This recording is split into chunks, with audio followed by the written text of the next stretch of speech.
E learning with Durgesh में आपका स्वागत है। मैं गरिमा आज एक नए टॉपिक के साथ आई हूँ। आज का टॉपिक है हमारा प्लेट टेक्टोनिक।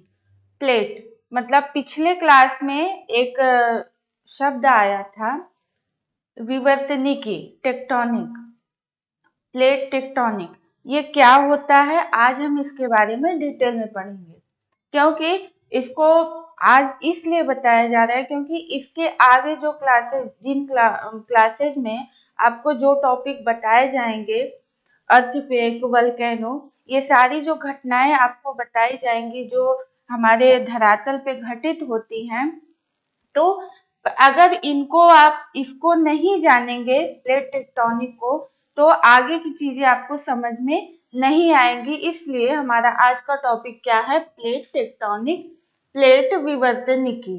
तो इसको आज हम डिटेल में जानेंगे। ये एक रटने की चीज नहीं है।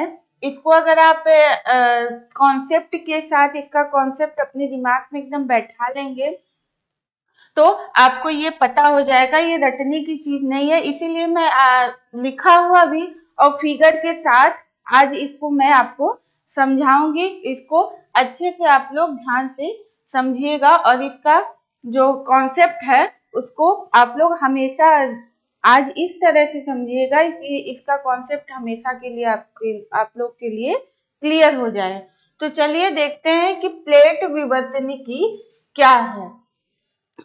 प्लेट टेक्टोनिक, प्लेट जो वर्ड है ये सबसे पहले टूजो विल्सन नामक वैज्ञानिक ने या विद्वान ने दिया था। किसने दिया था? सबसे पहले प्लेट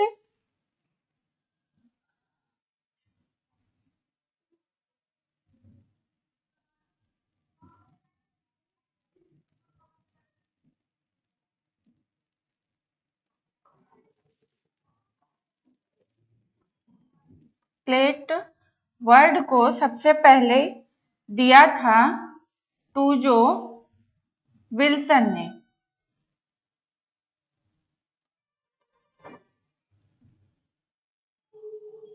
टूजो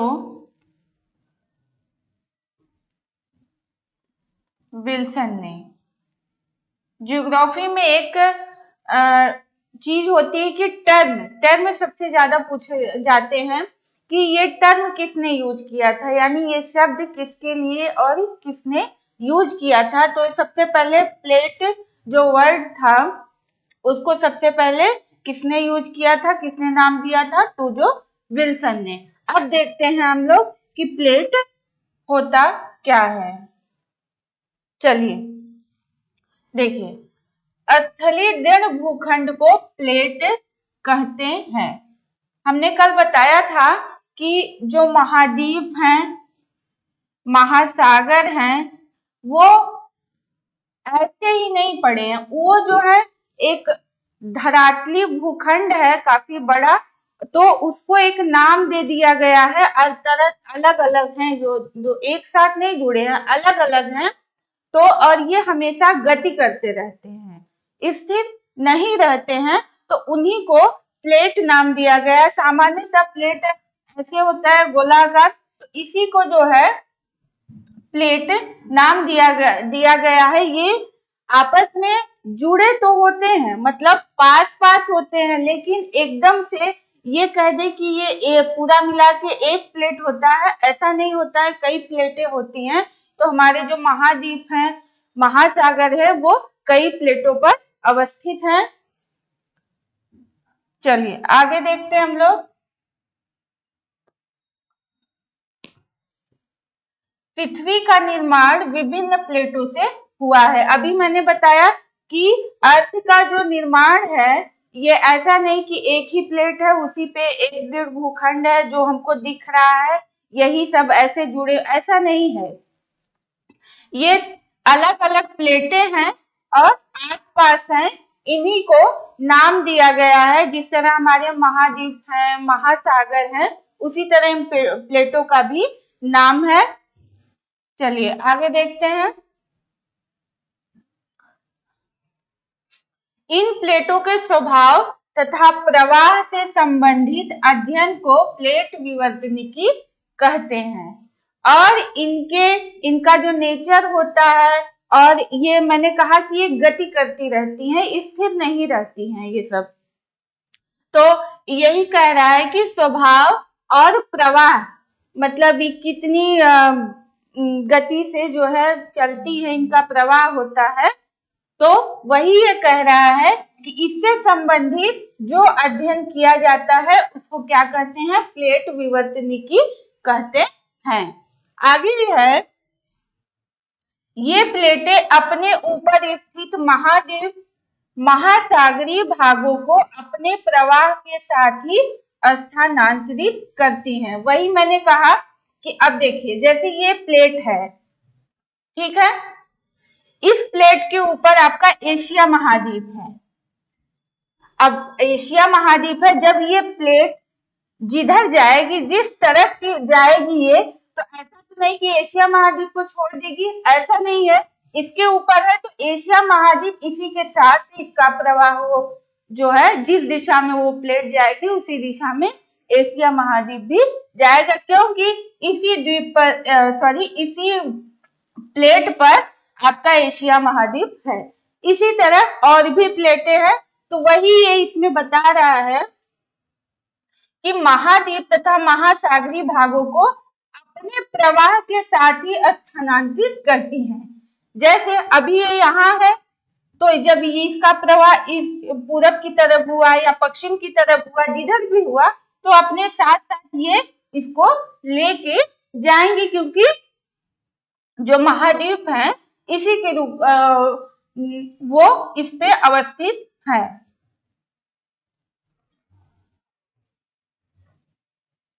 चलिए आगे देखते हैं क्या है। इन प्लेटों के किनारे ही सर्वाधिक महत्वपूर्ण होते हैं, क्योंकि इन्हीं किनारों के सहारे ही भूकंपीय ज्वालामुखी घटनाएं घटित होती हैं। देखिए, अब मैंने कहा कि नेक्स्ट क्लास में हमको अर्थक्वेक, वोल्केनो के बारे में अगर जानना है तो हमको सबसे पहले प्लेट के बारे में जानना होगा, क्योंकि डायरेक्टली ये जो घटनाएं हैं इससे जुड़ी हुई हैं। तो जब तक इसका कॉन्सेप्ट, आपको प्लेट का कॉन्सेप्ट क्लियर नहीं होगा, तब तक आगे की चीजें या अर्थक्वेक या वोल्केनो की घटनाएं कैसे घटित होती हैं वो आपको समझ में नहीं आएंगी। तो वही यहाँ पे कह रहा है कि इन प्लेटों के किनारे ही सर्वाधिक महत्वपूर्ण होते हैं, क्योंकि इन्हीं के किनारों के सहारे ही भूकंपीय ज्वालामुखी घटनाएं घटित होती हैं। यानी कि ये प्लेट है, तो ये बीच का भाग इतना इंपॉर्टेंट नहीं है, ये वाला जो किनारा है इसका, ये जो सारे किनारे हैं, यहीं पर आपके वोल्केनो घटनाएं होती हैं, ज्वालामुखी घटित होते हैं, भूकंप आते हैं। तो वही ये कह रहा है कि इसके किनारे ही बहुत ज्यादा इंपॉर्टेंट होते हैं, क्योंकि अब जैसे कोई जा रहा है, इसका प्रवाह इस तरफ हो रहा है, तो ये जाके जिस प्लेट से, मान लीजिए इधर ये प्लेट है, इससे ये जाके टकराएगा, तो ये जो बाउंड्री है इसकी, तो इसमें जो भी होगा, नुकसान होगा या फिर टूटेगा, विनाश होगा, तो ये इसी का होगा ना, बीच में तो नहीं आएगा। तो वही ये कह रहा है कि इसके किनारे बहुत ही ज्यादा इंपॉर्टेंट होते हैं।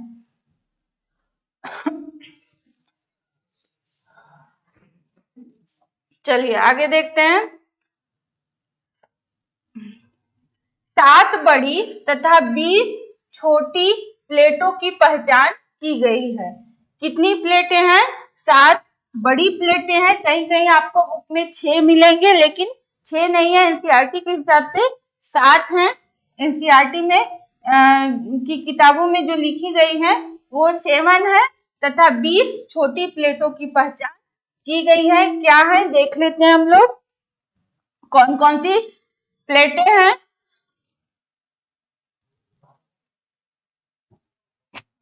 पहला है आपका अंटार्कटिक प्लेट। मैंने वर्ल्ड का मैप बताया था, उसमें जब आप मैप खोलेंगे तो वहां पे दिखेगा अंटार्कटिक जो महाद्वीप है, सबसे नॉर्थ में, साउथ में पड़ेगा, तो ये जो महाद्वीप है इसी को, ये एक प्लेट के ऊपर अवस्थित है। ये जो महाद्वीप है ये प्लेट के ऊपर अवस्थित है, तो इसी को नाम दे दिया गया अंटार्कटिक प्लेट। क्या नाम दिया गया? Antarctic plate. चलिए, हमारा दूसरा है उत्तरी अमेरिकी प्लेट। हमारा जो महाद्वीप है उत्तरी अमेरिका महाद्वीप, और नीचे का हिस्सा दक्षिणी अमेरिका महाद्वीप है। तो वही ये कह रहा है कि जो उत्तरी अमेरिका महाद्वीप है वो उत्तरी अमेरिकी प्लेट पर अवस्थित है। यानी कि जो आपका अमेरिका है वो ये जो प्लेट है इस पे अवस्थित है। वो इसका कहने का मतलब यही है कि उत्तरी अमेरिकी प्लेट पर उत्तरी अमेरिका महाद्वीप अवस्थित है, और दक्षिणी अमेरिकी प्लेट पर दक्षिणी अमेरिका महाद्वीप है।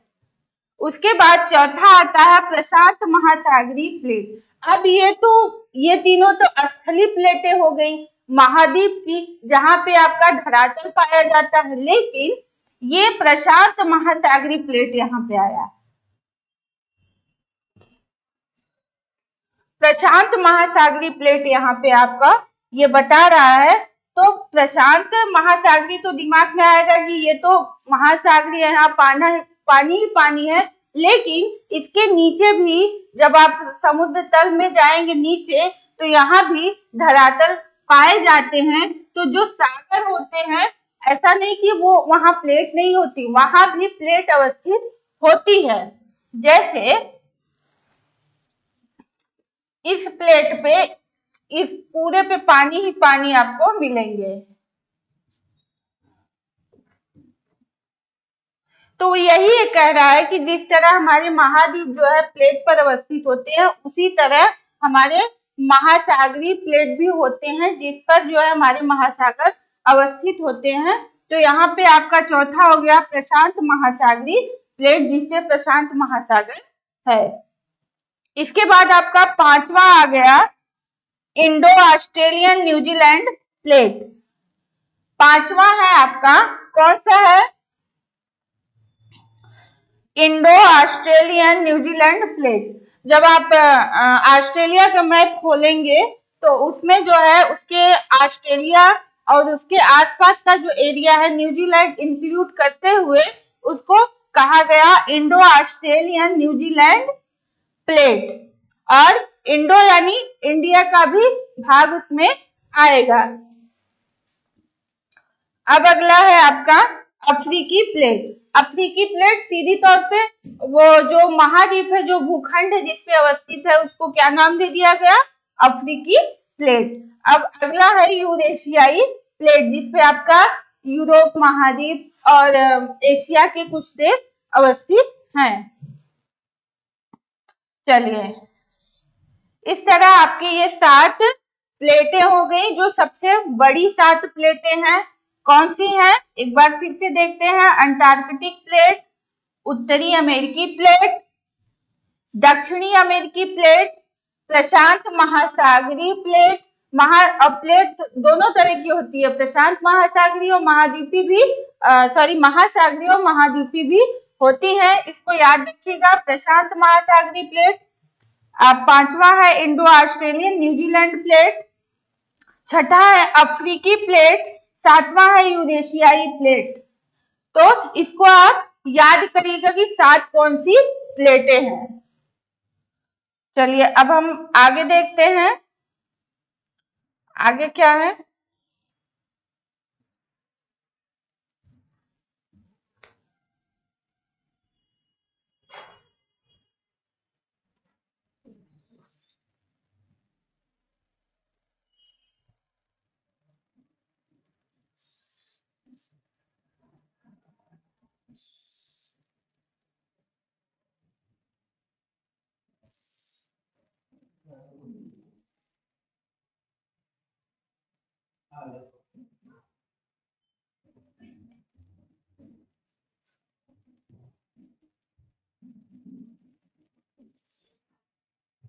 चलिए, अब जो छोटी प्लेटें हैं उनको देख लेते हैं। छोटी कुल 20 प्लेटें हैं, लेकिन यहाँ पे कुल 20 नहीं, जो ज्यादा इंपॉर्टेंट है उसको बताया गया है। तो जो छोटी प्लेटें हैं वो कौन कौन सी हैं? कोकोस प्लेट, अभी आपको फिगर में हम बता देंगे, मैप के साथ बता देंगे, समझ में आ जाएगा। कोकोस प्लेट यानी कि जो बहुत बड़ी नहीं है, छोटे प्लेट है, उस पे देश है।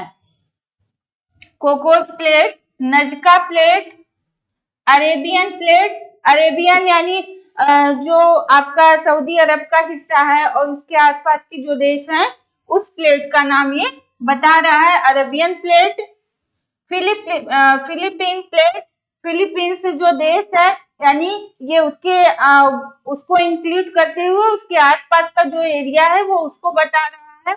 इसके बाद कैरोलिन प्लेट, फिर फिजी प्लेट। फिजी प्रशांत महासागर में एक आइलैंड है, तो वो जो फिजी देश है ये इसी प्लेट पे है, उसको फिजी नाम दे दिया गया है।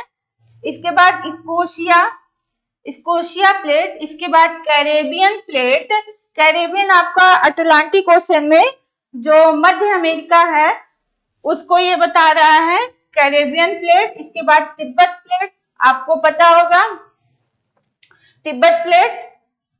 इसके बाद सोमाली प्लेट, फिर न्यूबियन प्लेट। तो होते तो कुल 20 है, लेकिन मुख्य जो था वो 11 हैं, तो उसको मैंने बता दिया, इसको याद रखिएगा। Cocos plate, Nazca plate, Arabian plate, Philippine plate, Caroline plate, Fiji plate, Scotia plate, Caribbean plate, Tibet plate, Somali plate, Nubian plate.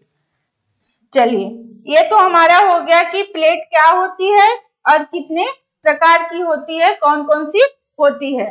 अब आगे हम देखते हैं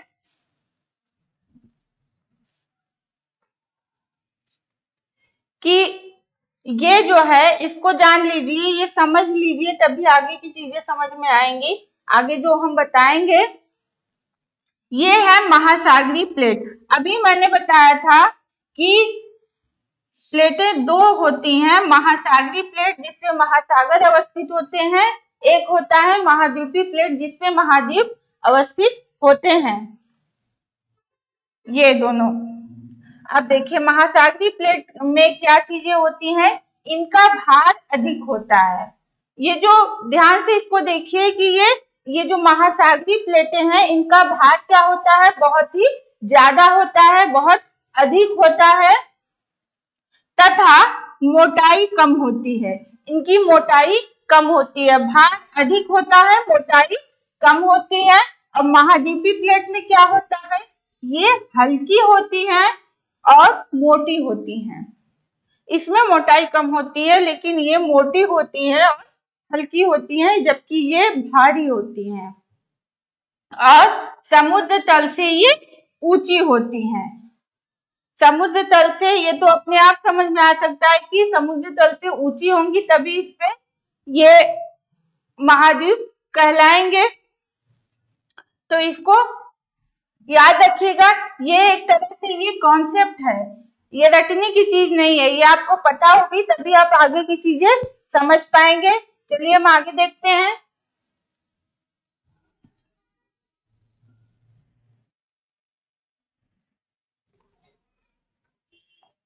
हाँ देखिए, ये आपका फिगर के साथ मैंने बताया, ये देखिए यहाँ पे ये बता रहा है यूरेशियाई प्लेट, मैंने बताया था। ये अफ्रीकन प्लेट है जिसपे आपका अफ्रीका महाद्वीप है। इसके बाद ये अरेबियन प्लेट है, यानी छोटा प्लेट जो था मैंने बताया था अरेबियन प्लेट है। इसके बाद दक्षिणी अमेरिका प्लेट या दक्षिणी अमेरिकी प्लेट, ये वाला हिस्सा आ जाएगा आपका, ये नीचे का। और स्कोशिया प्लेट, ये देखिए छोटा वाला जो प्लेट मैंने बताया था वो आ जाएगा। कैरोलिन प्लेट देखिए यहाँ पर है। आप वर्ल्ड मैप लेके बैठेंगे तो आपको ये चीजें समझ में आएंगी जो हम आपको बता रहे हैं। एलुशियन खाई यहाँ पे ये दिया है, ये आगे की चीजें हैं, हम इसको आगे बताएंगे। ये फिगर में दे दिया है यूरेशियाई प्लेट हो गया आपका। इसके बाद आपका इंडो ऑस्ट्रेलियन प्लेट यानी ये पैसिफिक प्रशांत महासागर वाला हिस्सा है, उसको बता रहा है। इसके बाद अंटार्कटिक प्लेट यहाँ पे ये बताया है, और ये हो गया आपका नजका प्लेट, और ये वाला जो है कोकोस प्लेट। तो ये कुछ प्रमुख प्लेटें थी जिसको मैंने बताया। आगे और है उसको हम बता रहे हैं। यहाँ पे है आपका प्रशांत महासागरीय प्लेट। कौन सी प्लेट है? प्रशांत महासागरीय प्लेट है। चलिए आप इसको देख लीजिए, अच्छे से इसको समझ लीजिए, क्योंकि जब तक ये समझ में नहीं आएगा तब तक आगे की चीजें समझ में नहीं आएंगी। देखिए आपका कौन सा है? अफ्रीका महाद्वीप है। अफ्रीका महाद्वीप, तो ये इस प्लेट पर स्थित है। ये देखिए ये वाला जो प्लेट है, ये पूरा प्लेट आपका यहाँ तक गया है, और ये यही बता रहा है कि इसी महाद्वीप पर आपका इसी प्लेट पर आपका अफ्रीका महाद्वीप है। ये आपका प्रशांत महासागर प्लेट है, प्रशांत महासागरीय, यानी इस हिस्से में, इस पूरे हिस्से में आपका प्रशांत महासागर अवस्थित है। अब आगे देखते हैं कि आगे क्या है।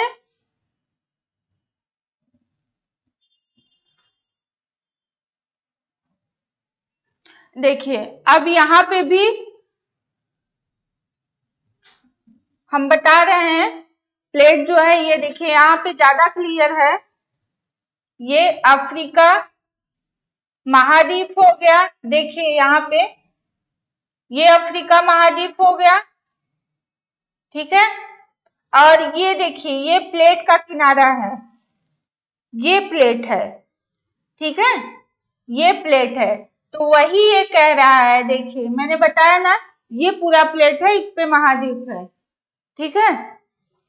तो ये चीज आप समझ लीजिए कि एक प्लेट होता है, हमारी जो देश और महाद्वीप महासागर होते हैं उसी पे अवस्थित होते हैं। ये स्थिर नहीं होते हैं, गतिशील होते हैं, लेकिन इस तरह से गतिशील होते हैं कि हमें पता नहीं चलता है वो।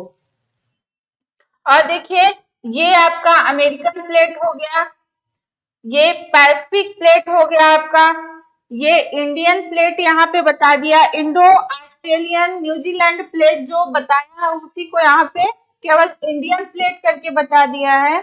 इसके बाद आपका अंटार्कटिका प्लेट, जिसपे अंटार्कटिका महाद्वीप है अवस्थित। इसके बाद है ये इसी का हिस्सा है इंडियन प्लेट।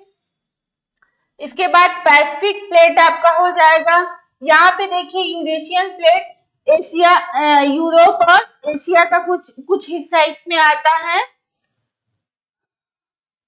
इसके बाद ये पैसिफिक प्लेट हो जाएगा। तो मैंने फिगर के साथ इसको आपको समझाने की कोशिश की है, तो उम्मीद है आप लोग को समझ में ये चीजें आ जाएंगी, और इसका कॉन्सेप्ट आप लोग क्लियर करिएगा। ऐसा नहीं कि इसको रट लें तो हमेशा के लिए हो जाएगा, ऐसा ये पॉसिबल ही नहीं है जब तक ये चीजें आपको समझ में नहीं आएंगी। चलिए आगे देखते हैं क्या है।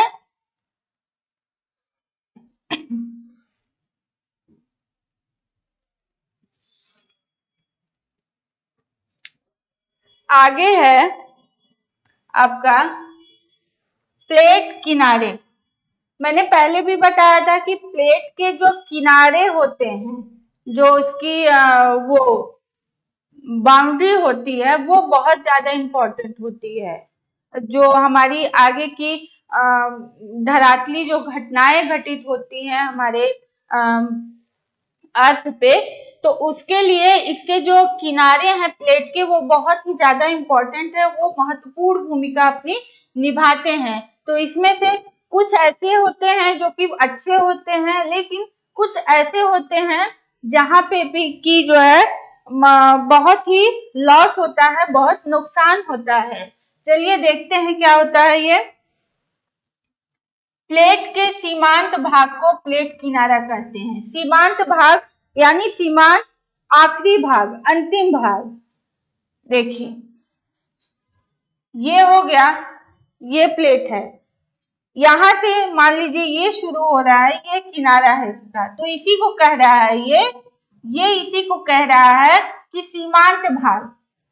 सीमांत भाग को प्लेट किनारा कहते हैं। आखिरी वाले भाग को क्या कहते हैं? प्लेट किनारा कहते हैं। जबकि दो प्लेटों के मध्य संचलन मंडल को प्लेट सीमा कहते हैं।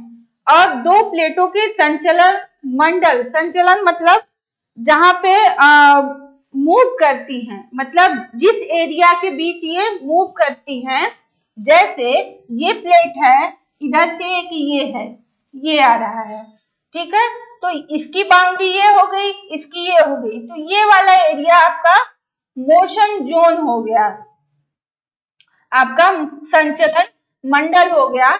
ये वाला जो बीच का जो एरिया, इसको अच्छे से हम बना रहे हैं, समझ में आएगा आपको। देखिए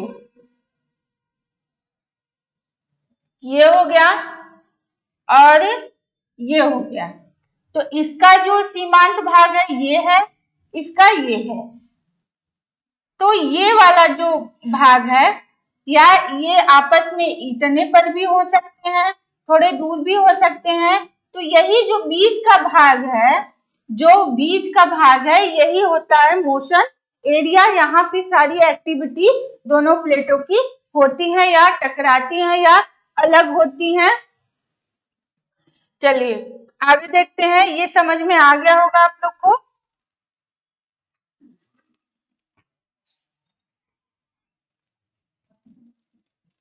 आगे देखिए, जबकि दो प्लेटों के मध्य संचलन मंडल को प्लेट सीमा कहते हैं, यानी बाउंड्री कहते हैं।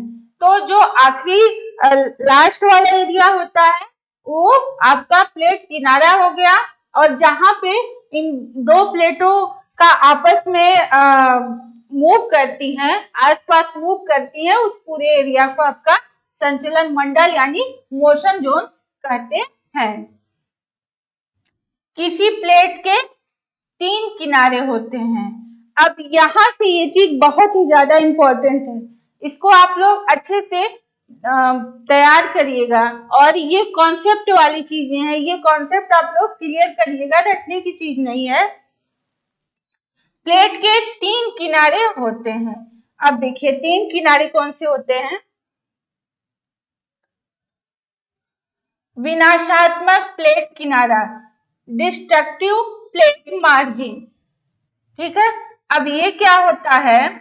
जब दो प्लेटें आमने सामने संचलित होकर टकराती हैं, यानी दो प्लेटें हैं, देखिए ये है, एक ये है, ठीक है, ये इधर से आ रही है, ये इधर से जा रही है, और अब जाहिर सी बात है जब दोनों आमने सामने जाएंगे, एकदम जस्ट आमने सामने जाएंगे, तो आपस में तो टकराएंगे ही। तो ये आके ये भी इधर जा रहा है, ये भी इधर आ रहा है, तो आपस में ये टकराएंगे। तो यहाँ है कि टकराती हैं तो अधिक घनत्व की प्लेट कम घनत्व की प्लेट के नीचे धंसती है, यानी कि मान लीजिए ये जो भारी प्लेट है इसका घनत्व अधिक है, तो वही ये कह रहा है कि अधिक घनत्व की प्लेट कम घनत्व की प्लेट के नीचे धंसती है।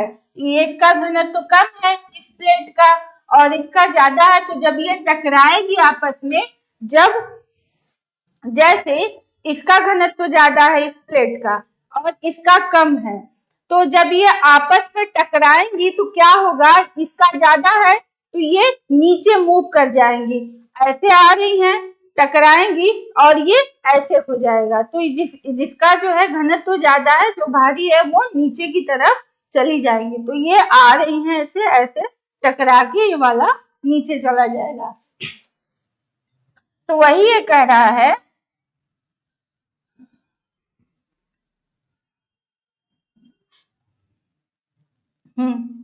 अधिक घनत्व की प्लेट कम घनत्व की प्लेट के नीचे धंसती है या चली जाती है। तो ये है, ये आपस में टकराई, इसका घनत्व ज्यादा है, इसका कम है, जब ये टकराएगी तो ये वाली प्लेट नीचे चली जाएगी और ये वाला ऊपर उठ जाएगा, यानी इसका जो भाग है ये ऊपर की तरफ उठ जाएगा और इसका जो ये वाला एरिया है नीचे, इसके नीचे चला जाएगा।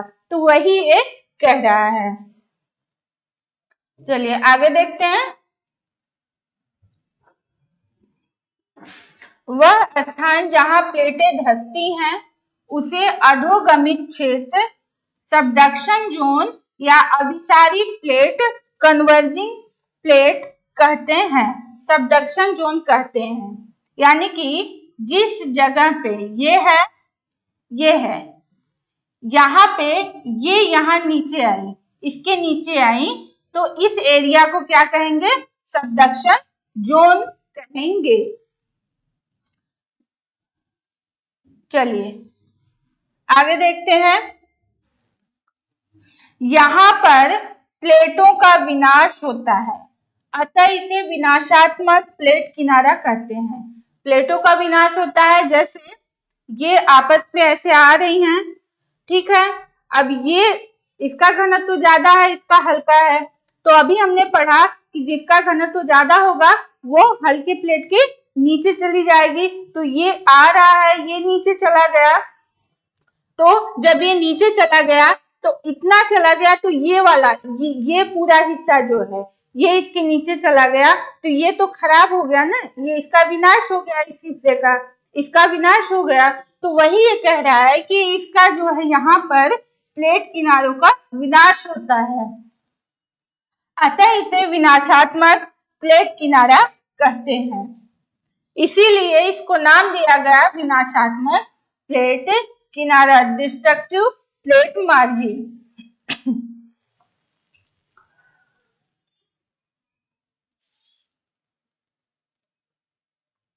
तो इसको जो है समझ में आ गया होगा आप लोग को, और नहीं आ रहा है हम एक बार फिर से बता रहे हैं कि जब दो प्लेटें आमने सामने टकराती हैं, यानी आमने सामने आके टकराती हैं, तो जो जिसका घनत्व ज्यादा होता है वो हल्के प्लेट के जिनका कम होता है उसके नीचे चला जाता है। तो जो प्लेट का नीचे वाला एरिया होता है वो उसका तो विनाश हो जाता है, इसलिए उसको विनाशात्मक प्लेट किनारा कहते हैं।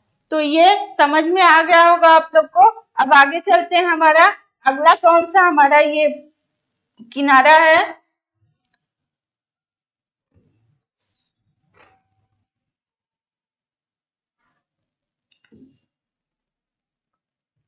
चलिए हमारा अगला जो है वो है रचनात्मक प्लेट किनारा।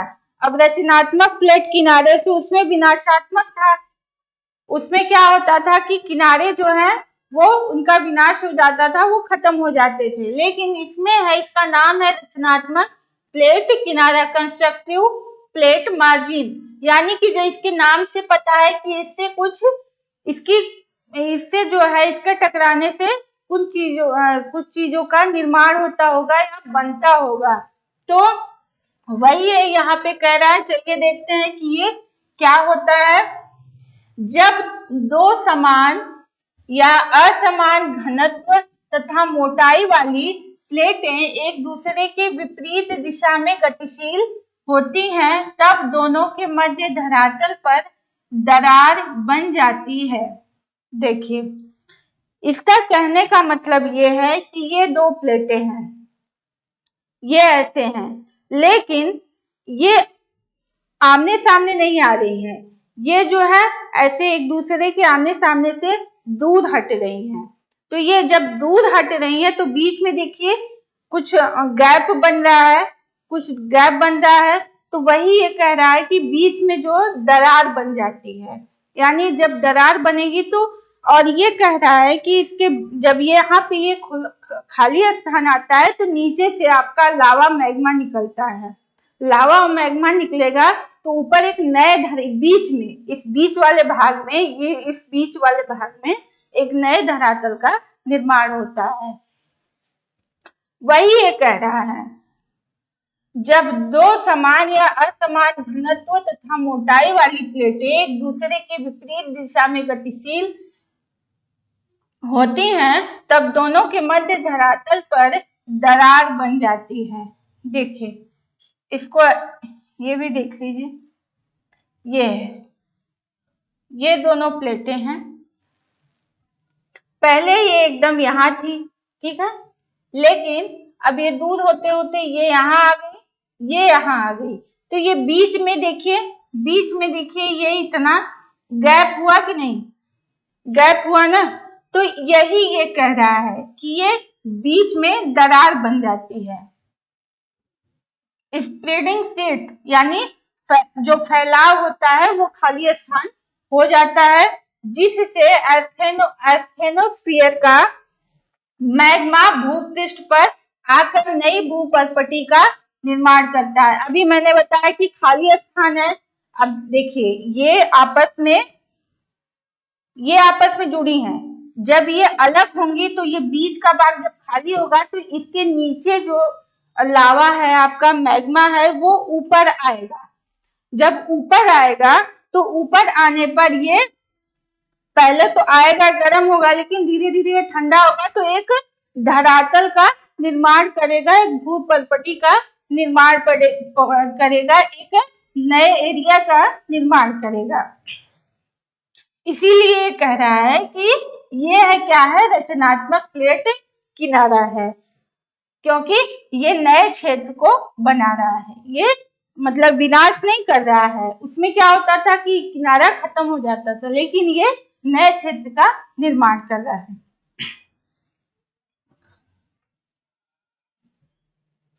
चलिए आगे देखते हैं। एस्थेनोस्फीयर कल मैं नेक्स्ट पिछले क्लास में आपको मैंने बताया था मेंटल वाला हिस्सा।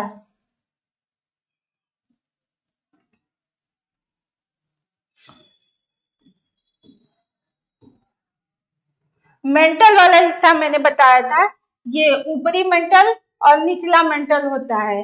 तो जो मेंटल का ऊपरी हिस्सा होता है, मान लीजिए ये मेंटल है, ये निचला है, ये ऊपरी है, तो ये जो ऊपर वाला हिस्सा है ये है एस्थेनोस्फीयर, इसी को बोलते हैं। तो यही कह रहा है कि जब ये यहाँ से अलग हुआ, ये यहाँ से दूर हुआ, बीच में ये गैप है, यहाँ से निकलेगा आपका लावा, और लावा जो है निकलेगा, ये ऊपर आएगा, फिर यहाँ पे ठंडा होगा और एक नए धरातल का निर्माण करेगा, एक नए भूपर्पटी का निर्माण करेगा।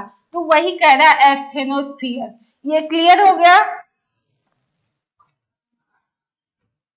चलिए आगे देखते हैं हम लोग। जिससे एस्थेनोस्फीयर का मैग्मा भूपृष्ठ पर आकर नई भूपर्पटी का निर्माण करता है, जिसकी वजह से इसे रचनात्मक प्लेट किनारा कहते हैं या अपसारी प्लेट भी कहते हैं। और इसमें एक एग्जाम्पल दिया है मध्य अटलांटिक कटक, मिड अटलांटिक ओशन। अभी मैं आपको फिगर में दिखाऊंगी आगे, फिगर में ये क्या है, ये कैसे बन रहा है। देखिए जो अर्थ पे है वो यहाँ पे कोई भी चीज, चाहे धरातल हो, चाहे मानव की एक्टिविटी हो, या कुछ भी ले लीजिए आप, वो कुछ भी स्थिर नहीं है, हर चीज गतिशील है। जो बन रही है वो बिगड़ेगी, जो बिगड़ी है वो बनेगी। तो यही ये कह रहा है कि इसका जो एग्जाम्पल है ये है मध्य अटलांटिक कटक। अब अगर इसको आपको देखना है तो आप मैप में इसको देखेंगे, अभी हम इसको आपको बताएंगे, लेकिन हम चलते हैं अपना अगला टॉपिक। क्या है हमारा अगला किनारा?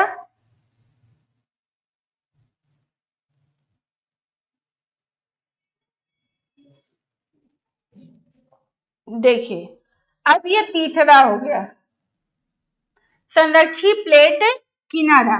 संरक्षी प्लेट किनारा, कंजर्वेटिव प्लेट मार्जिन, इसको कहते हैं कंजर्वेटिव प्लेट मार्जिन, संरक्षी प्लेट किनारा। अब इसको ये क्यों कहते हैं तो आगे देखते हैं हम लोग। संरक्षी किनारों के सहारे दो प्लेटें एक दूसरे के बगल से घिसकती हैं। अभी क्या होता था, टकराती थी, दूर हटती थी आमने सामने, लेकिन अब क्या होता है, ये यहाँ है तो ये इसको टच भी नहीं करेंगी, इसके आसपास से ऐसे गुजर जाएंगी, ऐसे गुजर जाती हैं, ठीक है। देखिए, इसका भी एग्जाम्पल आपको अर्थ पे देखने को मिलेगा। अभी हम आपको मैप के साथ बताएंगे तो ज्यादा अच्छे से समझ में आ जाएगा। ये देखिए, ये है, गैप भी नहीं होता है, बट आसपास से टकराती नहीं है, मिलती नहीं है, ये गुजर जाती हैं, अगल बगल से गुजर जाती हैं, इसीलिए इसको संरक्षित प्लेट किनारा यानी कोई नुकसान नहीं होता है कहते हैं। चलिए आगे देखते हैं। हाँ, दो प्लेटें एक दूसरे के बगल से खिसकते हैं, जिस कारण रूपांतर भ्रंश का निर्माण होता है, ट्रांसफॉर्म फॉल्ट का निर्माण होता है। इस प्लेट को शीयर सीमा भी कहते हैं। ये मतलब इसको ये भी शीयर सीमा भी कह सकते हैं, कहीं कहीं ये भी नाम लिख के आपको पूछ सकता है। तो क्या होता है आपका, दो प्लेटें अगल बगल से बिना एक दूसरे को टच किए हुए गुजर जाती हैं, कोई नुकसान नहीं होता है। और इसका एग्जाम्पल, सबसे बेस्ट एग्जाम्पल है सान एंडियस फॉल्ट या सान एंडियस भ्रंश।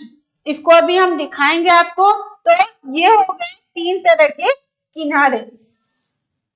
क्या हो गए, तीन तरह के आपके किनारे हो गए।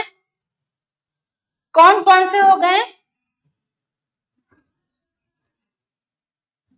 कौन कौन से किनारे हो गए, विनाशात्मक प्लेट किनारा, रचनात्मक प्लेट किनारा और संरक्षित प्लेट किनारा। विनाशात्मक प्लेट किनारे में क्या होता है कि दो प्लेटें आपस में आके टकराती हैं, जो अधिक घनत्व की प्लेट होती है वो कम घनत्व के प्लेट के नीचे चली जाती है और इसके किनारे का विनाश हो जाता है, इस प्लेट के किनारे का, इसलिए इसको विनाशात्मक प्लेट किनारा कहते हैं। दूसरा आपका रचनात्मक प्लेट किनारा है, यानी कि दो प्लेटें आमने सामने से दूर हटती हैं, बीच में गैप होता है। गैप जो होता है तो एस्थेनोस्फीयर से वो आपका मैग्मा और जो लावा होता है वो ऊपर आता है और फिर ठंडा होकर एक नई भूपटपटी का निर्माण करता है। इसी कारण इसको रचनात्मक प्लेट किनारा कहते हैं, क्योंकि एक नए धरातल का निर्माण करता है ये। इसके बाद आपका संरक्षित प्लेट किनारा हो गया, जिसमें दो प्लेटें अगल बगल से खिसकती हैं, अगल बगल से खिसक जाती हैं, कोई भी नुकसान नहीं होता है, इसलिए इसको संरक्षित प्लेट किनारा कहते हैं। और इसका बेस्ट एग्जांपल है सान एंडियस फॉल्ट। चलिए, अब आपको ये कॉन्सेप्ट इसका समझ में आ गया होगा। ये कहीं भी आप पढ़िए, अगर प्लेट वर्ड आता है, प्लेट टेक्टोनिक आप पढ़ते हैं, तो ये तीन किनारे अगर आपको नहीं पता है तो यानी कि प्लेट टेक्टोनिक में आपको कुछ नहीं पता है। यही इसका मूल है, यही, अगर ये तीनों कॉन्सेप्ट आप क्लियर हो गए तो आगे जो है इससे रिलेटेड चीजें समझने में कोई प्रॉब्लम नहीं होगी। चलिए आगे देखते हैं।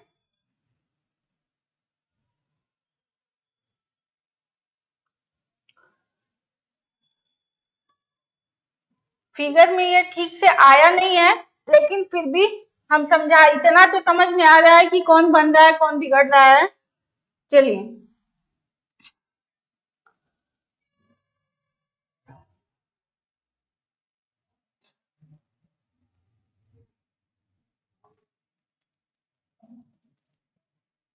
ये देखिए, हम इसको बना रहे हैं कि आप लोग को समझ में आ जाए।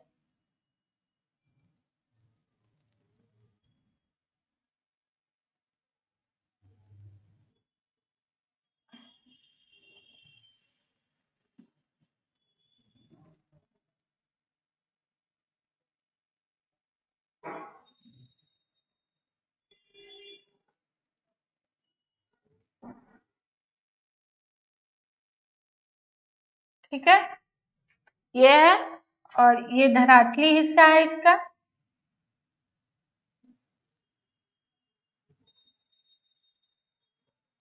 ठीक है, ये आपका मेंटल वाला हिस्सा है, यहीं से ये एस्थेनोस्फीयर है, क्लियर नहीं हो रहा है आपको, लेकिन ये वाला यही इसके ऊपर वाला हिस्सा है, मेंटल का ऊपरी हिस्सा एस्थेनोस्फीयर है। चलिए अब इसमें देखते हैं, ये है विनाशात्मक प्लेट किनारा। ये इधर का हिस्सा जो है, देखिए ये दो आपके प्लेट हैं, ये प्लेट है, ये दोनों आपस में टकराए हैं। अभी मैंने बताया था ये दोनों आपस में टकराए, तो यानी कि अब टकराए हैं तो ये वाला हिस्सा नीचे चला गया, इसके नीचे, तो इसका मतलब है कि इसका घनत्व ज्यादा होगा। इसका घनत्व ज्यादा होगा तभी ना ये इसके नीचे आ गया है, तो इसका घनत्व ज्यादा है और तो ये हल्के जिसका घनत्व कम है उसके नीचे आ गया है, और ये जब इसके नीचे आ गया तो ये पूरा हिस्सा आपका इसके नीचे आके ये खत्म हो गया है। तो और ये देखिए ये जो है ये भाग ऊपर उठ गया है, तो ये है आपका विनाशात्मक किनारा। ये फिगर के साथ इसको आप समझेंगे तो और अच्छे से समझ में आएगा। ये है एक प्लेट, ये है एक, ये है, दोनों टकराई, इसका घनत्व ज्यादा था, ये इसके नीचे आ गई, और इसका कम था, इसका ये भाग ऊपर की तरफ उठ गया। चलिए अब आगे देखते हैं।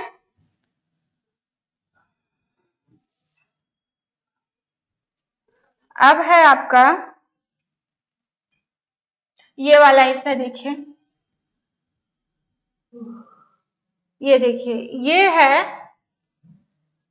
दो प्लेटें इधर है, ये दूर हटी, ये देखिए यहाँ पे एरो बना है, ये इस तरफ जा रही है, ये इस तरफ जा रही है, तो बीच में आपका गैप हो रहा है, तो ये यही पे करा मेंटल सेल का ऊपर उठना।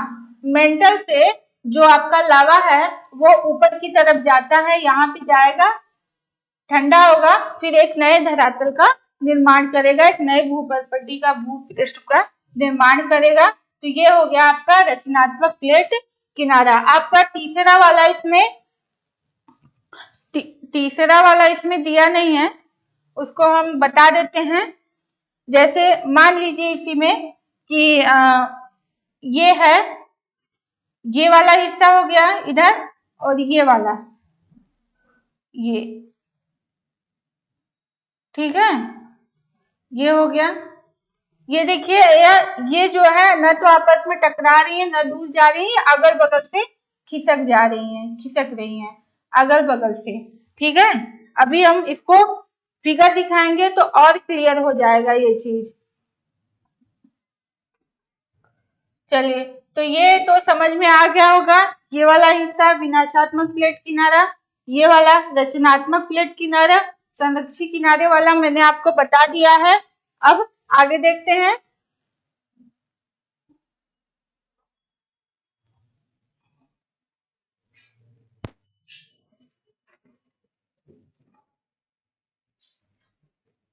देखिए ये मैप जो है नॉर्मल ऐसे मैपिंग में ये एटलस वगैरह में नहीं दिखेगा, इसको जब आप गूगल वगैरह पे सर्च करेंगे, ढूंढेंगे तब मिलेगा, क्योंकि ये ऐसे नहीं मिलता, ये समझाने के लिए ऐसे बनाया हुआ है। ये देखिए ये है आपका, हम बता रहे हैं आपको, ये पूरा है, कौन सा है महासागर? अटलांटिक महासागर है। ये पूरा हिस्सा आपका कौन सा है? अटलांटिक महासागर है। तो ये है आपका किसका वो प्रकार है आपका, हो जाएगा ये रचनात्मक प्लेट किनारे का। वो कैसे होगा? क्योंकि जो अटलांटिक प्लेट है, अटलांटिक महासागर जिस प्लेट पे है, वो जो है दो प्लेटों के बॉर्डर पर है, दो प्लेटों के बॉर्डर पर है। तो एक इधर है, एक इधर है, ठीक है। तो ये दोनों एक दूसरे की विपरीत दिशा में जा रहे हैं, टकरा नहीं रही हैं, विपरीत दिशा में जा रही हैं, विपरीत दिशा में जा रही हैं।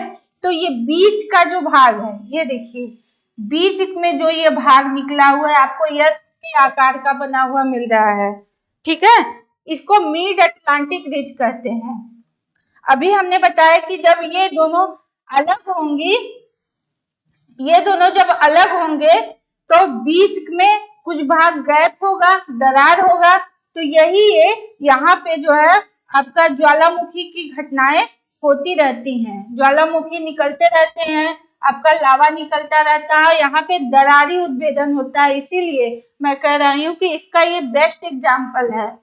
ये जो है देखिए, ये इधर जा रहा है, ये इधर आ रहा है, बीच में गैप हो रहा है, तो बीच में गैप होने से जो एस्थेनोस्फीयर है उसके नीचे से वो आपका लावा निकलता है और ऊपर आके ये दरार है, ये देखिए ये दरार है, और इसी दरार से वो लावा धीरे धीरे निकलता है और फिर ठंडा होता है, ठंडा होने पे एक धरातल का निर्माण हो रहा है। अब ये अरबों खरबों साल में हो सकता है कि यहाँ पे एक बहुत बड़ा, जैसे हमारे महाद्वीप है जिसपे सारे देश अवस्थित हो सकता है उसका रूप ये ले ले, ठीक है। तो ये देखिए ये यस आकार का है, तो ये रचनात्मक प्लेट किनारे का बेस्ट एग्जाम्पल है। ये वर्तमान में ये आपको यहाँ पे ऐसे फिगर के साथ दिखा दिया है, लेकिन ये पानी के अंदर है, कुछ जो है बीच बीच में पानी के ऊपर उठी हुई चोटियां इसकी दिखती हैं, लेकिन काफी हिस्सा इसका पानी के अंदर है। अभी इसका निर्माण हो रहा है और ये अनुमान लगाया जाता है कि आने वाले समय में अरबों सालों में, काफी समय लगेगा इसमें, यहाँ पे एक धरातल का निर्माण हो सकता है, या फिर आप पहले एक पहाड़ी क्षेत्र का, मतलब जिस तरह का क्रिएशन इसका हो यहाँ पे होगा। तो कहने का मतलब यही है कि रचनात्मक किनारे का जो बेस्ट एग्जाम्पल है ये है। ये दोनों प्लेटें एक दूसरे से विपरीत दिशा में जा रही हैं और ये जो दरार है यहाँ से आपका लावा निकलता है और ऊपर आके ठंडा होके एक नए भूपर्पटी का निर्माण करता है।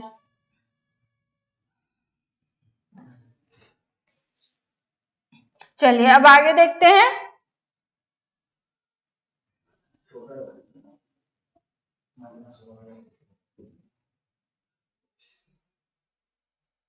देखिए ये क्या है, सान एंड्रियास फॉल्ट।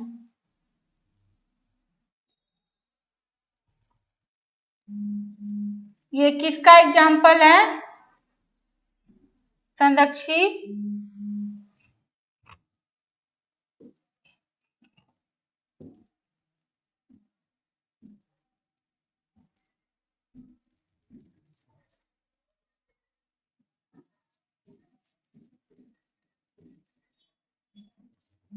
सान एंड्रियास फॉल्ट का ये बेस्ट एग्जाम्पल है।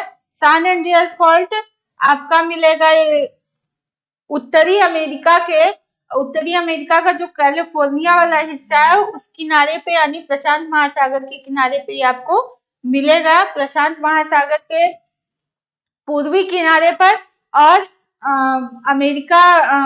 उत्तरी अमेरिका जो देश है उसके पश्चिमी किनारे पर कैलिफोर्निया के पास ये इसका निर्माण हो रहा है। ये देखिए ये ब्रंच नहीं है, ये दो प्लेटें हैं। ये क्या है? दो प्लेटें हैं, ये आपस में खिसक रही हैं, ठीक है, ये खिसक रही हैं। तो इसका ये बेस्ट एग्जाम्पल है, सान एंड्रियास फॉल्ट। ये संरक्षी प्लेट किनारे का एग्जाम्पल है। इसको जो है आप लोग ध्यान रखिएगा, संरक्षी प्लेट किनारा, संरक्षी प्लेट किनारे का ये बेस्ट एग्जाम्पल है।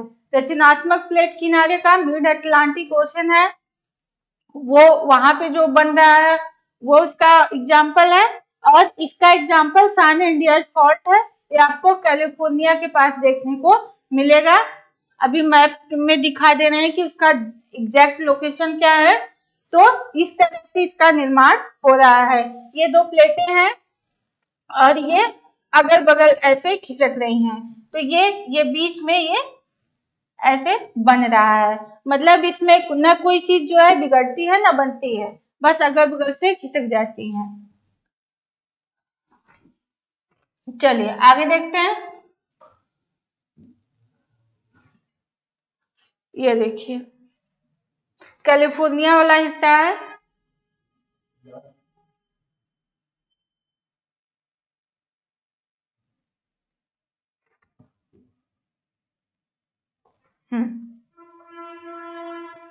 ये देखिए सैन एंड्रियास फॉल्ट कैलिफोर्निया के पास ये देखने को मिलता है। ये जो रेड कलर से ये बना हुआ है, ये देखिए, ये जो एरो बना है ये बता रहा है कि अगल बगल से ये खिसक रहे हैं, ठीक है, और यही बीच में ये फॉल्ट बन रहा है, ये भ्रंश बन रहा है, ठीक है, ये बन रहा है। ये संरक्षित प्लेट किनारे का एग्जाम्पल है। इसको ध्यान से इसको तैयार करिएगा। ये है, तो मैंने इसको फिगर के साथ आपको बता दिया जिससे कि आपको सारी चीजें समझ में आ जाए। तो आज हम लोगों ने क्या देखा?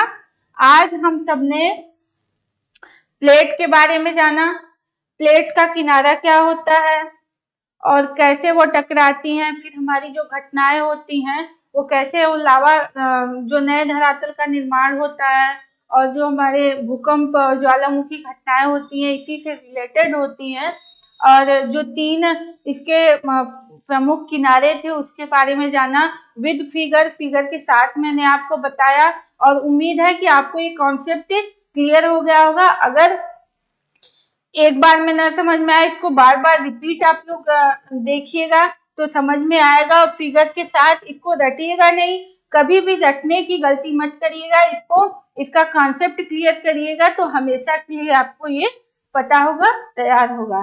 तो आज के लिए इतना ही। नेक्स्ट क्लास में अब हम आगे जो है नए टॉपिक के साथ मिलेंगे। Thank you.